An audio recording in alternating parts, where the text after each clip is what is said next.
I arrived at the Axiom Frontier office on a chilly Seattle morning. The city was still wrapped in a thin layer of fog, and the lights from the tech towers reflected off the wet pavement like a scene from an old film. I had worked here for 12 years, long enough to know everyone's coffee order, and long enough to know that a company preaching innovation could still run on rigid hierarchy and decisions that rarely made sense. But this was where I had built my career. That morning, I wasn't expecting anything unusual. My mind was locked on Horizon Bridge, the project I had spent 4 years designing and running. Without the sleepless nights with the engineers, without the trips to Singapore and Tokyo, that project wouldn't have survived a single quarter. And above all, I was the only person with both the legal and technical authority required for the final negotiation round. That clause was added years ago when a former partner insisted that one single representative be accountable for the entire system architecture. That person was me. My mornings always started in the kitchen next to my daughter. Maya was a high school senior, weeks away from college applications.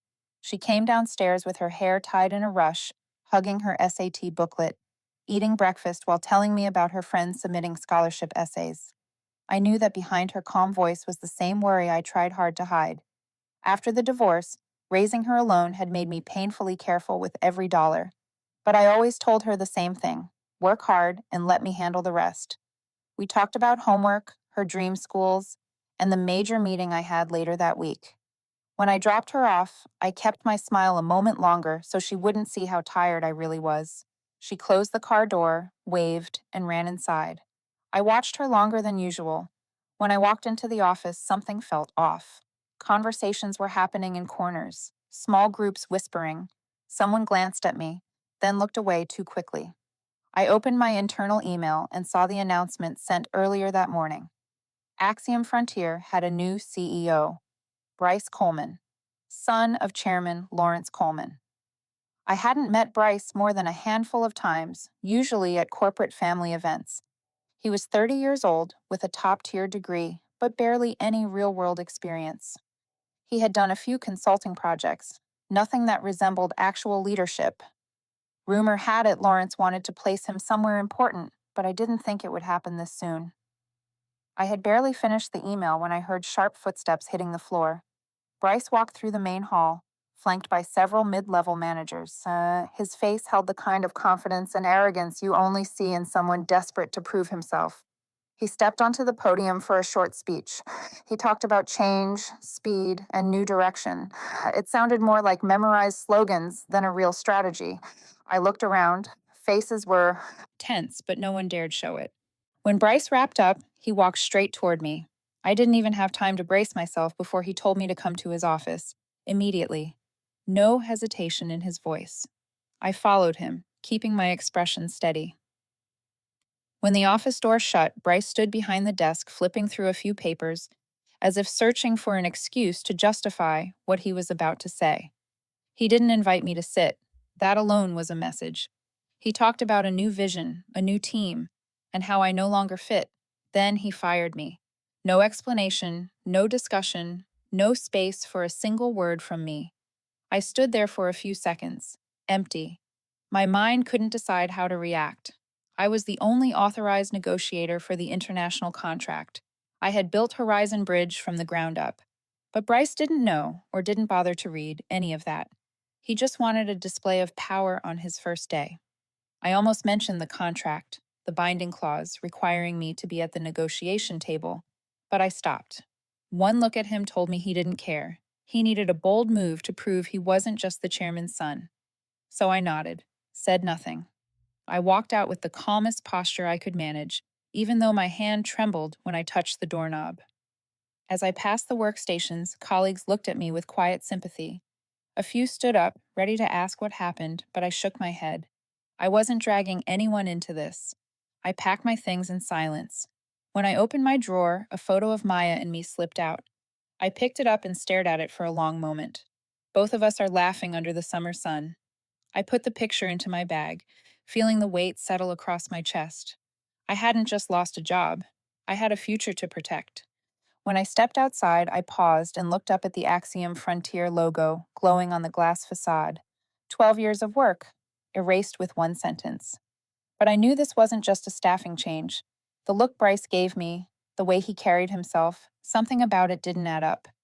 I walked toward the parking lot, my pulse slow but steady. I didn't know what was really happening yet, but I knew one thing for certain: I was going to find out. And I wasn't about to let one reckless decision destroy everything I built. After leaving Axiom Frontier, I drove home in a half-empty, half-furious haze I couldn't even name yet. The midday Seattle sun was pale, the trees along the road sliding past too quickly, even though I wasn't really seeing them. Everything had happened too fast. 12 years erased by one careless snap of power. I tried to focus on the road, but my heartbeat kept stumbling, as if my body already knew this wasn't the end of anything. When I opened the front door, my phone started buzzing nonstop. A call from the office, then another. I set my bag on the kitchen counter, but didn't pick it up. I needed silence. I needed air. Maya walked out of her room holding a glass of water. She looked at me longer than usual. She didn't ask immediately. She just watched, like she was trying to sense what had gone wrong. Finally, she set the glass down and spoke in a small but steady voice. "You're home early, Mom. Did something happen?" I didn't hide the truth. I sat down and told her to sit beside me. I told her I had been fired. Her eyes widened in disbelief. She asked why, how someone who had been there so long could be pushed out that easily. I tried to stay calm so she wouldn't worry even more. I told her that sometimes the person making the decision isn't the one who understands the whole situation. Maya went quiet for a moment, then said something I didn't expect. "You've worked your whole life, Mom. No one gets to treat you like that." I put my hand over hers. Her honesty lifted some of the weight off my chest. Yet it also reminded me there were things I still hadn't said. While we talked, the phone buzzed again. I glanced at the screen. Another office number. I left it ringing. I didn't want to hear anything yet. I needed to understand my own feelings before hearing anyone's late apologies. While I was at home trying to steady myself, Axiom Frontier was in chaos. Lawrence Coleman returned to headquarters that afternoon. He hadn't attended his son's ceremony because he was meeting with major shareholders. The moment he stepped back into the building, he heard that Elena Torres had left the company. He immediately asked to see Bryce. Their conversation happened in the large office on the 8th floor. Bryce sat behind the desk trying to maintain a confident face. He claimed he was restructuring the team and that Elena no longer aligned with his new vision. Lawrence listened, but his eyes never changed. He knew Bryce was hiding something. He demanded all Horizon Bridge documentation on the spot. Bryce couldn't refuse, but the moment the documents were placed in front of Lawrence, he saw the detail Bryce had completely ignored: the legal representation clause, the one I had insisted on adding to prevent last-minute personnel swaps from external partners. A clause most people overlooked, but for this project, it was the backbone. I was the only person authorized to represent Axiom Frontier in the final signing round. No one else. The title didn't matter. Rank didn't matter. Without me present, the partner had every right to withdraw instantly without penalties. And they had done exactly that to another company 3 years earlier. Lawrence set the document down with a force that made Bryce flinch. Bryce stumbled through excuses, insisting he could handle it, that he could find someone else. But Lawrence knew better. The partner had required the technical lead to be present. Elena was the only one who understood the entire system down to the last line of code. And beyond that, the legal clause bound the role to me and me alone. Meanwhile, I was still at home. Every few minutes, the phone rang again. Some calls from the executive assistant, some from legal. I still didn't pick up. I stood in the kitchen pouring water, trying to keep my breathing even, but the unease kept growing. I knew the company needed me. What bothered me was why Bryce acted without checking a single document. Eventually, the screen lit up with a call from Lawrence himself. I froze for a long moment before picking it up. Bryce's dismissive expression flashed through my mind. The helplessness in his office that morning, the way Maya fought back tears when she heard I'd been fired. I didn't want to answer, but the phone kept vibrating. I picked up. Lawrence's voice came through tight and urgent. "Elena, we need to talk immediately." I didn't respond. I waited for him to continue. "I reviewed the Horizon Bridge contract just now. There's something my son didn't know," he said. I stayed silent. He understood I was no longer someone who could be shoved aside with a hasty decision. Lawrence exhaled sharply, as if he had run a long distance. "Bryce made a serious mistake. We need you back before the partner walks away completely." I looked toward Maya's room. She was studying, unaware that a corporate crisis was breaking open. I told Lawrence I needed time to think. Then I ended the call. I knew this wasn't over, but one thing was now undeniable.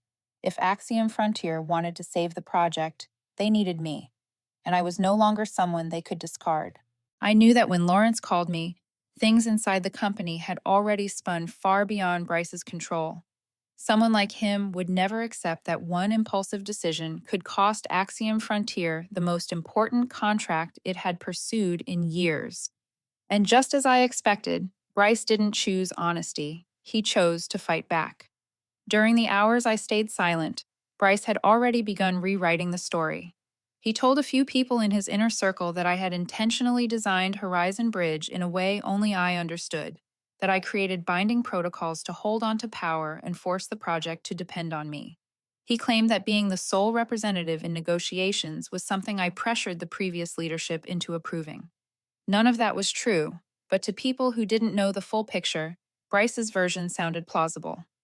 It only took a few hours for rumors to sweep through the office. I wasn't there, but I knew exactly how whispers traveled from one cluster to the next. I got a message from Carla, a mid-level manager who had worked with me during the core build-out of the project. She told me the department was splitting into sides. Some believed Bryce when he said I had used Horizon Bridge as a power grip. Others pushed back hard, saying I had always been transparent in every technical meeting. Most stayed quiet, avoiding taking a side. Carla said Bryce even claimed I had slowed the timeline down by demanding security standards beyond what was necessary. That made me laugh under my breath. Anyone who truly understood the project knew the system had to meet higher than normal standards because we were entering two markets that required absolute safety. But Bryce didn't know that. All he knew was that whatever I did didn't align with the vision he invented overnight. It didn't stop there. Bryce tried pulling the legal department into his plan. He asked them to review certain documents and adjust small sections to make it look like I had made decisions without proper approvals. But the legal refused. They knew exactly how dangerous it was to alter documents tied to an international contract. If anyone discovered it, the person responsible wouldn't just be fired. They could face legal consequences. Instead of following Bryce's orders, they sent an internal memo to Lawrence, warning that someone was attempting to tamper with official records. It infuriated Bryce, but he couldn't push them any further. While Bryce scrambled to project strength to the leadership team, he only exposed how little he understood. The next morning, he held a technical meeting with the Horizon Bridge engineers I once managed. He tried to prove he understood everything by throwing around jargon, but almost all of it was wrong. He used the word pipeline in a way no engineer ever would, called an optimization algorithm a compression algorithm, and even confused a firewall with a load balancer. The entire room had to look down at their notes to keep from laughing. One of the younger engineers later told me it was the strangest meeting he had ever sat through. Bryce still tried to act confident. He stood straight with both hands on the table like a leader fully in control. But according to Carla, his eyes kept darting around the room, searching for support. No one spoke. The atmosphere was heavy, a mix of pity and concern. Some people were starting to question his ability to lead, but none of them dared say it aloud. I could picture it perfectly. Bryce wasn't the kind of man who handled being underestimated. The silence in that room must have unsettled him deeply, and that loss of control only made him more determined to turn me into the source of every problem he couldn't fix. That afternoon, Bryce told a group of employees that the reason I wasn't at the office was that I knew I was about to be replaced, and I had left on purpose to make things harder for the company. He claimed I had left the system in a chaotic state, that Horizon Bridge wasn't complete, and that I had walked away before taking responsibility for errors.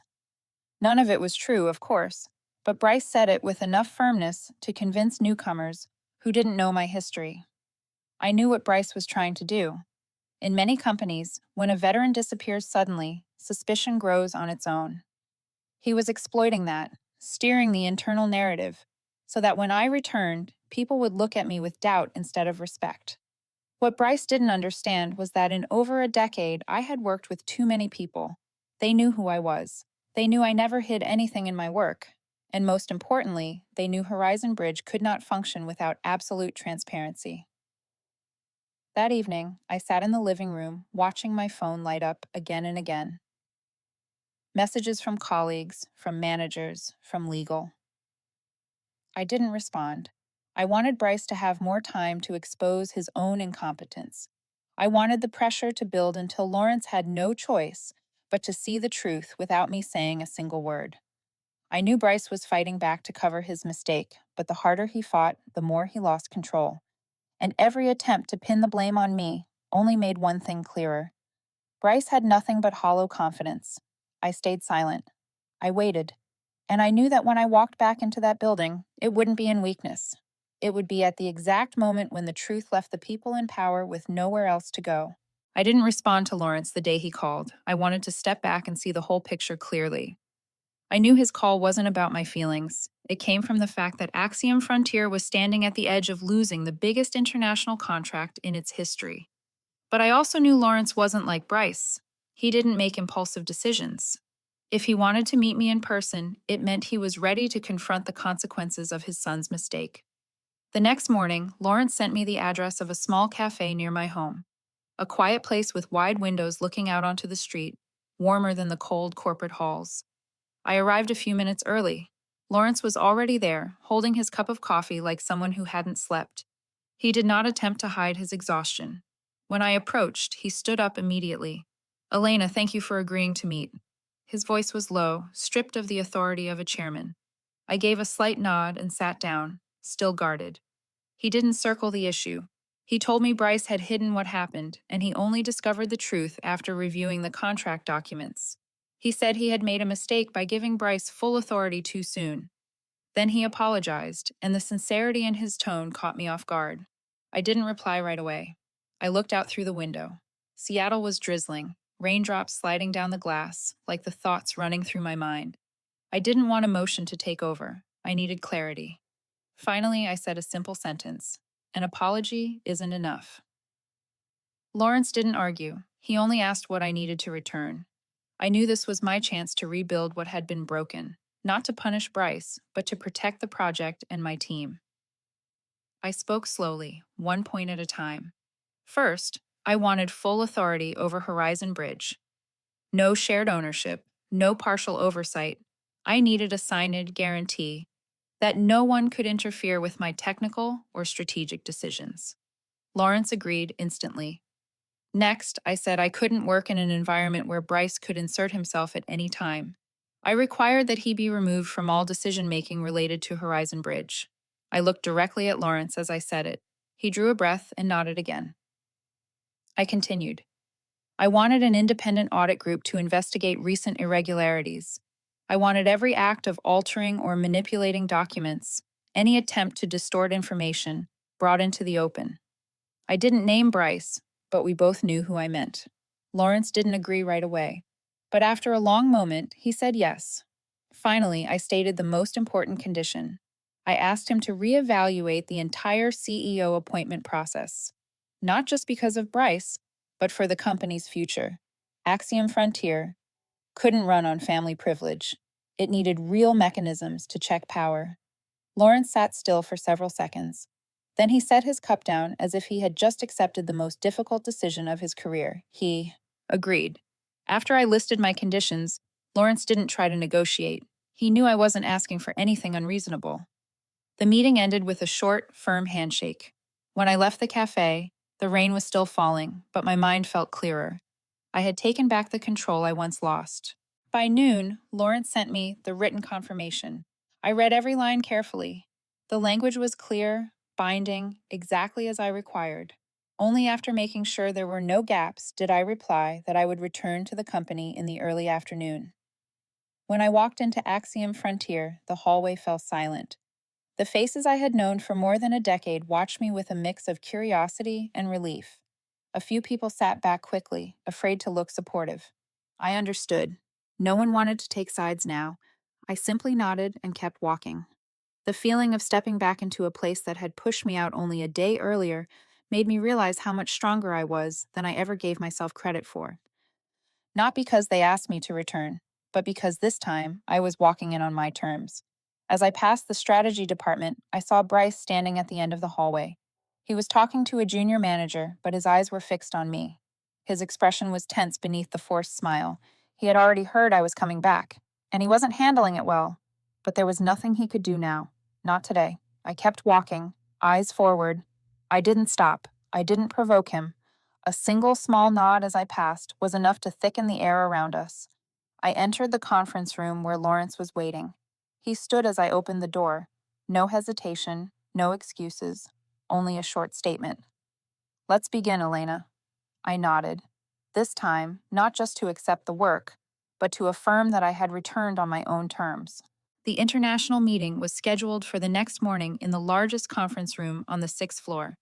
It was a space designed for high-stakes negotiations, with glass walls overlooking South Lake Union and wraparound screens covering 3 sides. I arrived early to review every document, every slide, and the final draft of the contract.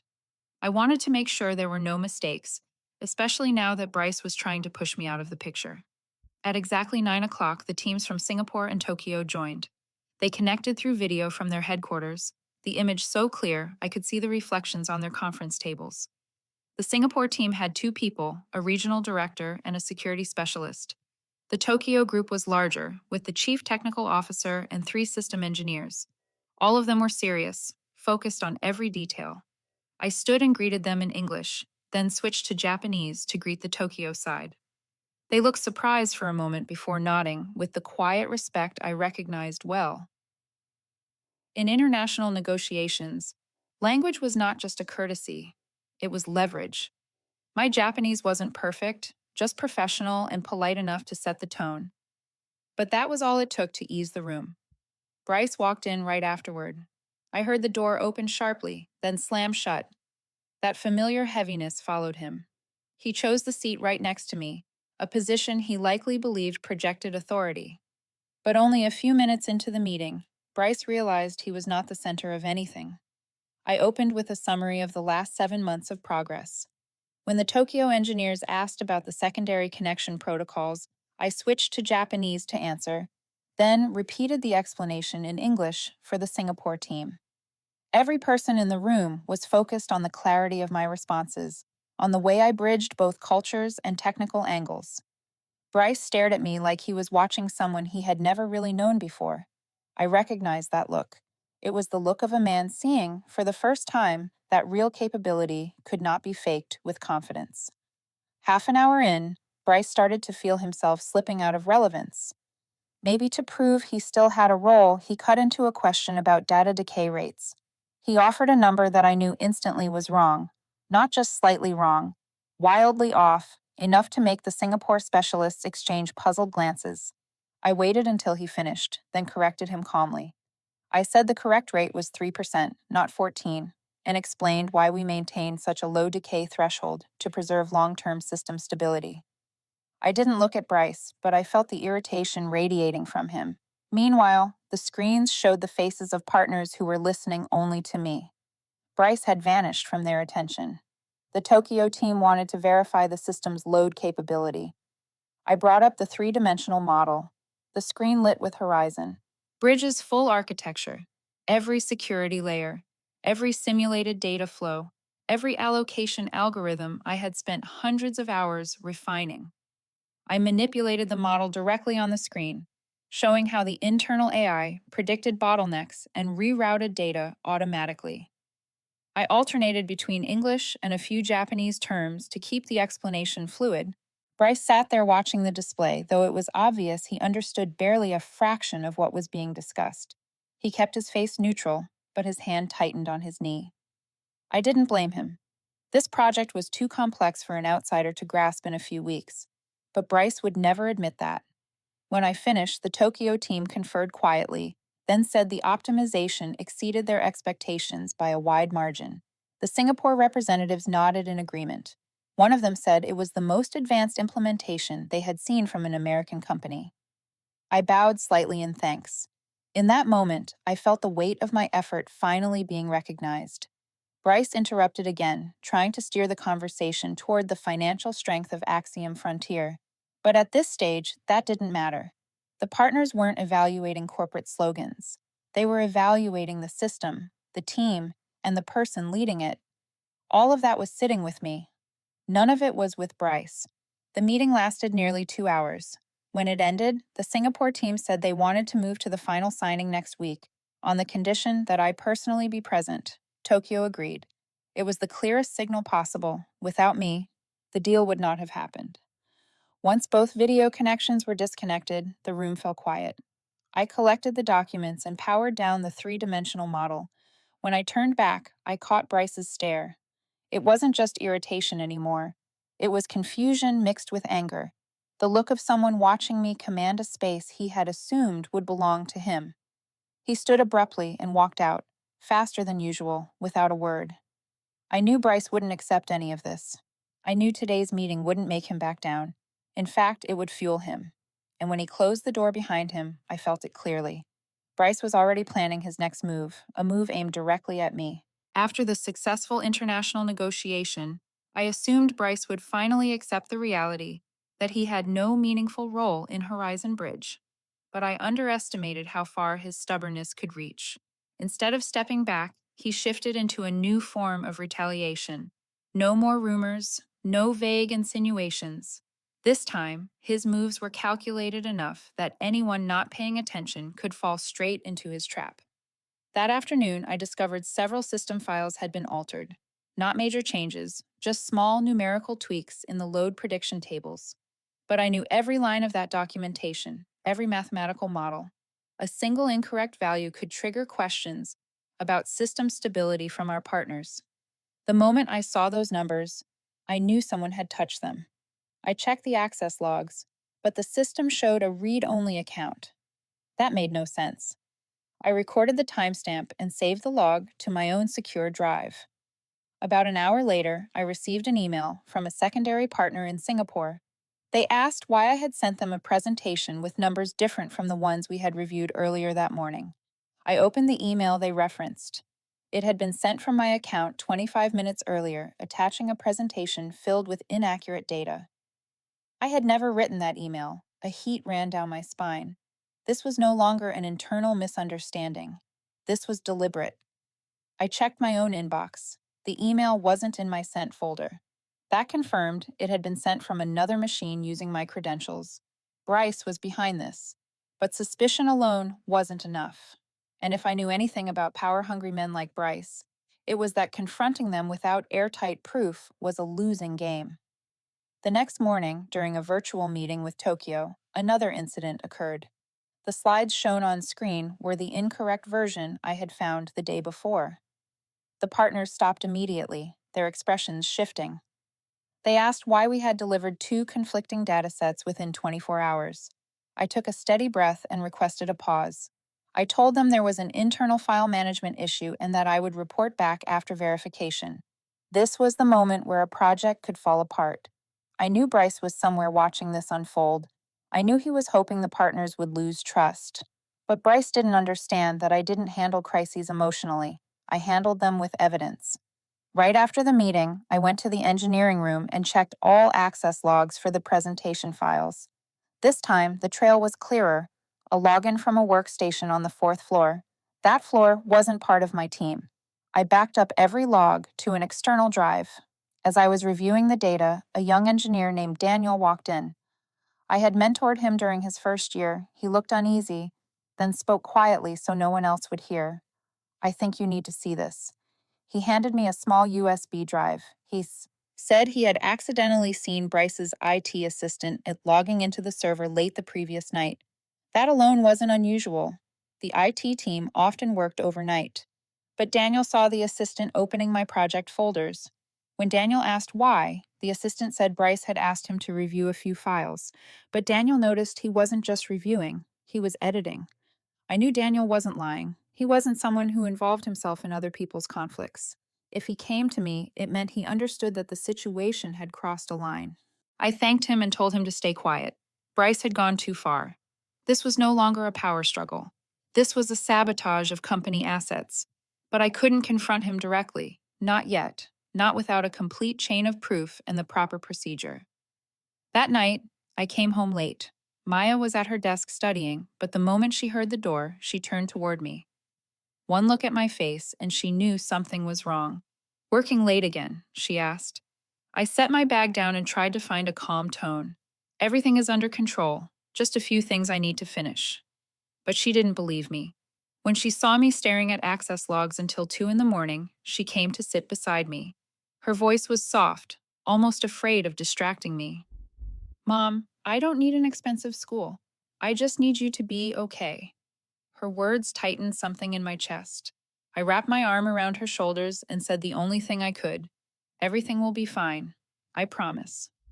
After she went to sleep, I reviewed the entire chain of events: the altered files, the forged email, the swapped slides, the disrupted meeting, Daniel's testimony.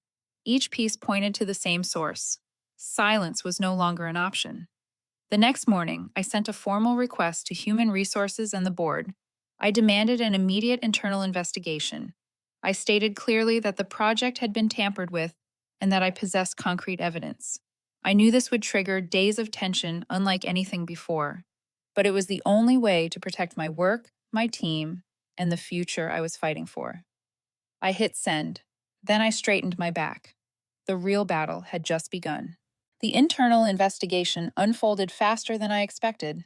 Only 3 hours after I submitted the request, Human Resources and the board announced they were setting up a temporary audit war room on the 7th floor.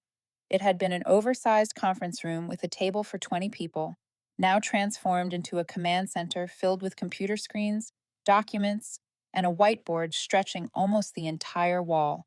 The atmosphere was tense, as heavy as a closed tribunal. I walked in while the auditors were pulling access logs from the storage servers. They split into small groups, one reviewing surveillance footage from the IT wing, one analyzing unusual login sessions, and another comparing document versions line by line. I saw Daniel standing quietly in a corner, trying not to draw attention.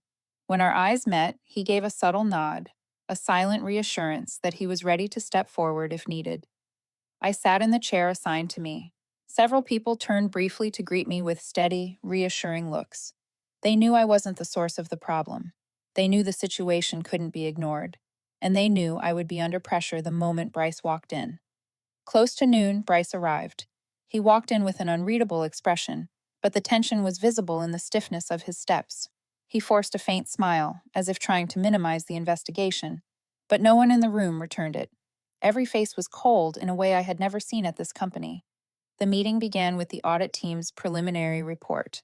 They listed each altered file, each unauthorized transmission, and every access that occurred outside approved schedules. Every modification pointed to the same user account, Bryce's assistant. Bryce leaned forward, pretending to challenge the findings. He claimed his assistant only had viewing rights, not editing permission. He said the system sometimes misassigned access rights during sync. He tried to sound knowledgeable about IT, but every sentence lacked coherence. The auditors exchanged looks. No one interrupted him, but none of them believed a word he said. Then an auditor played surveillance footage. The camera angle was grainy, but clear enough. Bryce's assistant was logging into the workstation on the 4th floor at the exact times the files had been altered. Not once, 3 times. Each time matched the moments when the corrupted documents were sent to our partners. Bryce began circling his logic, claiming the assistant checked files at his request to ensure accuracy before the negotiations. He said if changes occurred, they must have been minor improvements. But when asked why the numbers were altered in ways that harmed the company, Bryce had no answer.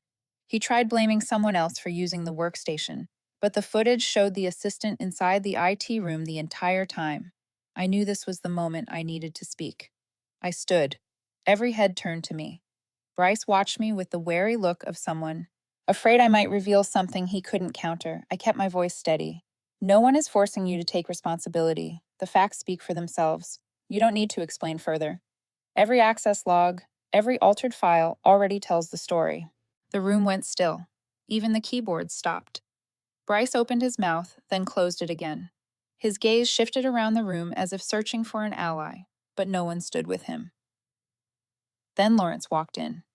He had been standing outside long enough to hear everything. A few auditors rose, but he gestured for them to stay seated. He looked at Bryce with an expression I had never seen on him before. Not anger, something deeper. a disappointment so heavy it could make a grown man feel like a child. "Bryce," he said, his voice so low it seemed to shrink the room. "Do you have anything else you want to say?" Bryce's hands tightened. I saw his shoulders tremble slightly. He tried to stay composed. He said he only wanted to help the company prepare. He said the system had issues. He said many things, none supported by evidence. With every excuse, the air grew heavier. Lawrence didn't interrupt.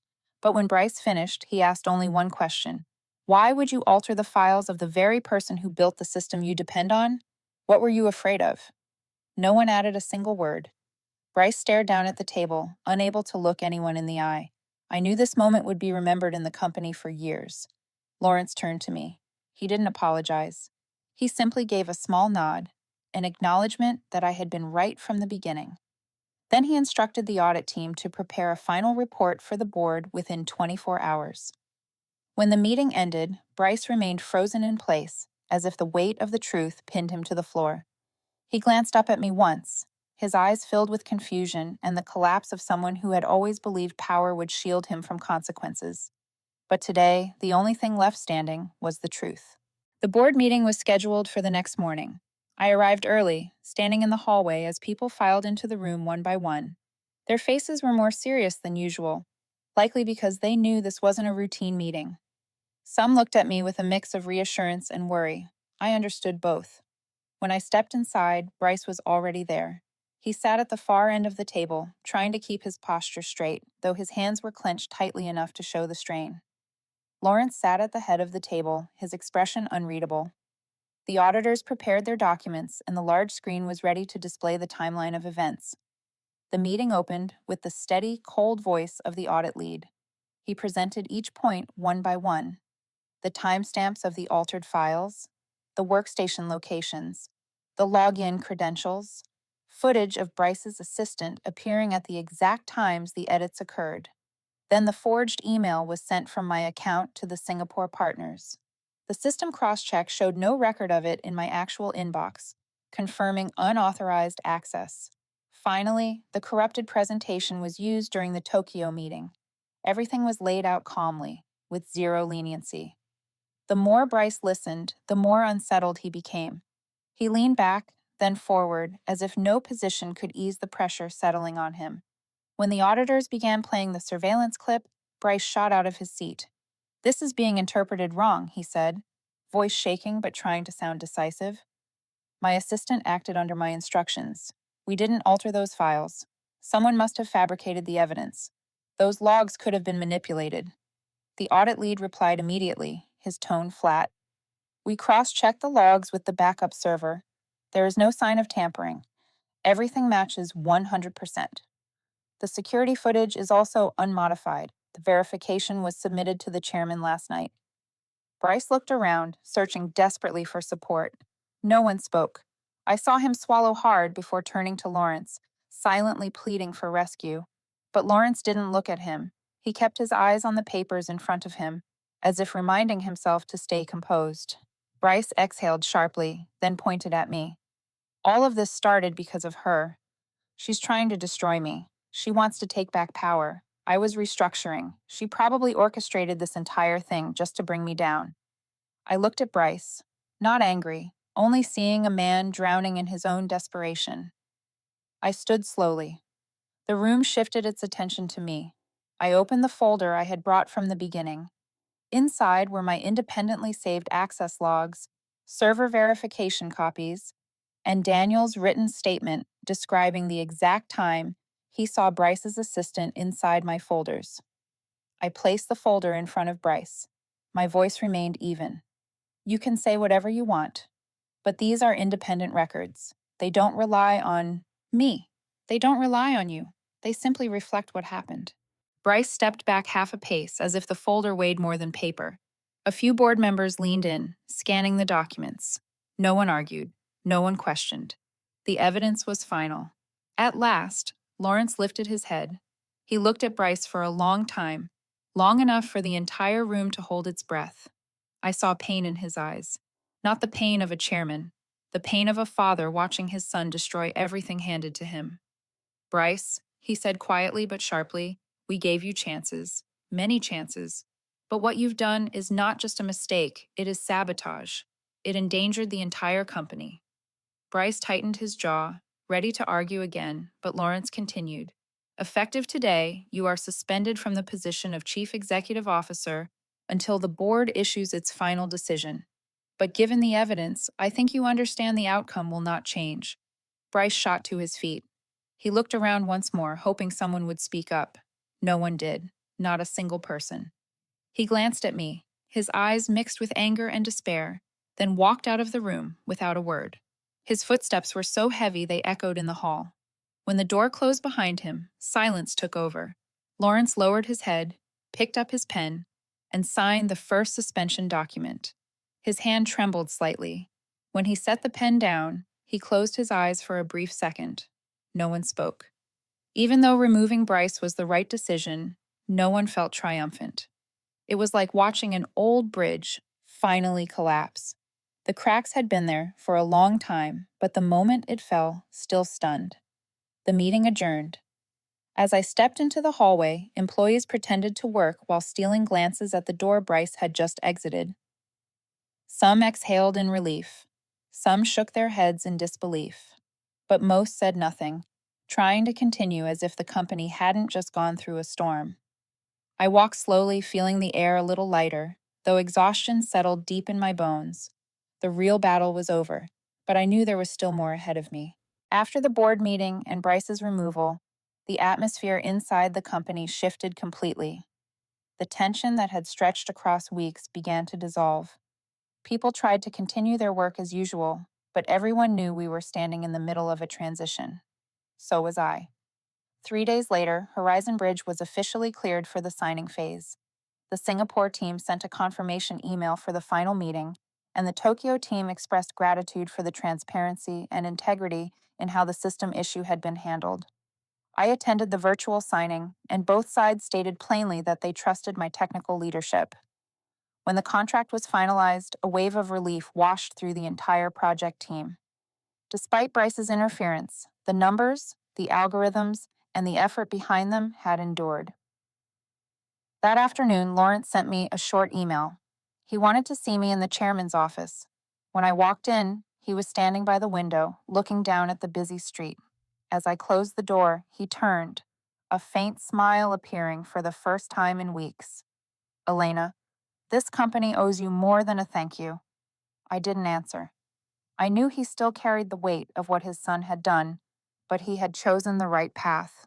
Lawrence handed me an envelope and said I should open it immediately. Inside was a promotional letter. Vice President of Strategic Systems. I reread it twice to make sure I wasn't misreading. The position placed me in strategic leadership, overseeing all core projects at Axiom Frontier and shaping long-term system development. Lawrence explained that they needed someone experienced, ethical, and able to see risks before they turned into disasters. He wanted to rebuild the company's culture around transparency and competence, not family privileges or inherited authority. I nodded, not out of pride, but because I knew this was the chance to change the things I had tolerated quietly for years. My first act in the new role was restructuring the mentoring program for young engineers. I focused especially on women in engineering, who were too often pushed into support roles instead of leading projects. I started a training series for them, not just on technical work, but on how to hold their ground in a meeting, how to make decisions with authority, and how to say no when necessary. Some people were surprised that a vice president was personally running mentoring sessions, but to me, there was nothing more important than building meaningful opportunities for the next generation. At the same time, I worked with human resources to overhaul our hiring and evaluation process. I pushed to eliminate all family-based bias from promotions. I wanted every position to be based on actual competence, not last names or connections. I knew some people would resist, especially those who had benefited from the old system. But I stayed firm. If Axiom Frontier wanted to survive long-term, it needed foundations that weren't built on favoritism. The changes spread quickly through the company. Some people felt relieved, finally recognized for their true abilities. Others were anxious, realizing the advantages they once relied on were gone. But everyone knew the company was moving in the direction it should have taken years ago. Meanwhile, Maya entered the final stretch before college enrollment. One evening, while I was reviewing documents for the next board session, she ran into my room clutching an envelope. Her excitement was so intense that her hands shook too much to open it. It was an acceptance letter from the university she had dreamed about since 8th grade, and attached was a scholarship notification. When I looked closer, I realized the scholarship was partially funded by the program for families affected by the company's internal crisis. It was a new initiative Lawrence had introduced after Bryce's downfall, and Maya was among the first recipients. She hugged me tightly. All my long nights, all the high pressure meetings, all the storms I had pushed through suddenly felt worth it in that moment. A few weeks later, I stood outside Axiom Frontiers building. The Seattle breeze carried that familiar Puget Sound chill. My hair lifted with the wind as I looked up at the company logo reflected across the glass facade. And I realized something. I hadn't returned to this place to defeat someone. I had returned to reclaim myself, not to take revenge, not to prove Bryce wrong, but to prove to myself that integrity, discipline, and true leadership are never secondary traits. They are not flashy, but they are the things that endure. I walked into the building, no longer feeling the weight I carried on the morning I was fired. People passing by nodded with small smiles. No suspicion, no distance, only the shared respect of people working to build something better. This journey taught me one truth. Real strength isn't in pushing someone down. It is in standing firm when someone tries to push you. And as I stood before the elevator, pressing the button for the 7th floor where my new office waited, I understood that I had come full circle, a circle filled with storms, trials, and moments that proved my worth. The wind was still blowing outside, but this time everything felt exactly where it belonged.